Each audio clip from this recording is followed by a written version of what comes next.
Shelters ఇవ్వటం కానీ, ఆడవాళ్ళకి కుటుంబ సభ్యులకి భోజనాలు ఏర్పాటు చేయడం మనం కళ్ళారా చూసాం.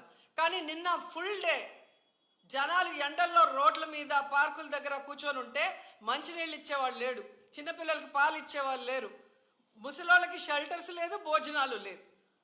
అంటే ఎంత నిర్లక్ష్యం ప్రజలంటే, భక్తులంటే అనేది ఇక్కడ మనం గమనించాలి.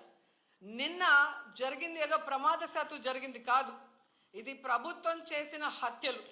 ఎందుకంటే చంద్రబాబు నాయుడు గారి నిర్లక్ష్యం, ఆయన నియమించిన టీటీడీ పాలక వర్గం, అలాగే దేవాదాయ శాఖ మంత్రి, అలాగే డిప్యూటీ సీఎం, అలాగే హోంమంత్రి, వీళ్ళందరి నిర్లక్ష్యం వల్లే ఇది జరిగింది. కాబట్టి వీళ్ళందరి మీద కేసులు, అంటే క్రిమినల్ కేసుల్ని ఫైల్ చేయాలని కూడా మేము డిమాండ్ చేస్తున్నాం.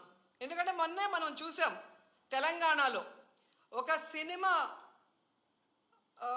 ఫ్యాన్ షోకి అల్లు అర్జున్ గారు వస్తే ఆయనకి సంబంధం లేకుండా తోపులాట జరిగినప్పుడు అక్కడ ఒక మహిళ చనిపోతే అల్లు అర్జున్ గారి మీద 105 BNS పెట్టడం జరిగింది.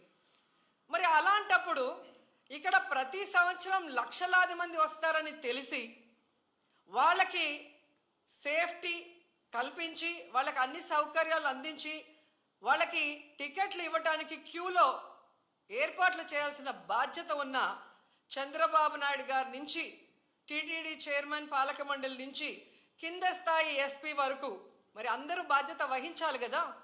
కానీ ఈరోజు ఎంత దురదృష్టం అంటే, ఇది పద్మావతి పార్క్లో 5 మంది చనిపోయిన ఆ ప్లేస్లో జరిగిన FIR. దీంట్లో 105 పెట్టాల్సింది వీళ్ళు 194 BNSS పెట్టారు. అలాగే విష్ణు నివాసం దగ్గర ఒకరు చనిపోయారు, దానికి కూడా 105 పెట్టాల్సింది 194 BNSS పెట్టారు.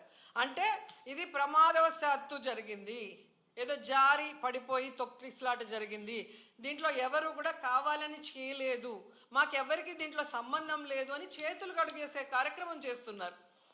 ఎందుకంటే వైకుంఠ ఏకాదశి దర్శనానికి వచ్చే భక్తులకి అన్ని సదుపాయాలు కల్పించాల్సిన బాధ్యత ఈ రాష్ట్ర ప్రభుత్వానికి ఉంది. ఈ రాష్ట్ర ప్రభుత్వం ఆ జిల్లా ఎస్పీకి, అలాగే కలెక్టర్కి బాధ్యతనిస్తారు, అలాగే పాలక మండలికి బాధ్యతనిస్తారు.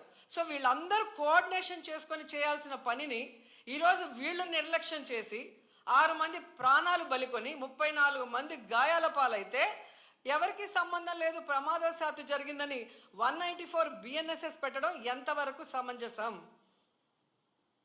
సో ఈరోజు నేను అడుగుతున్నాను, మొన్న విజయవాడలో హైందవ శంకారావం చేశారు, హైందవుల్ని మనం కాపాడుకోవాలి.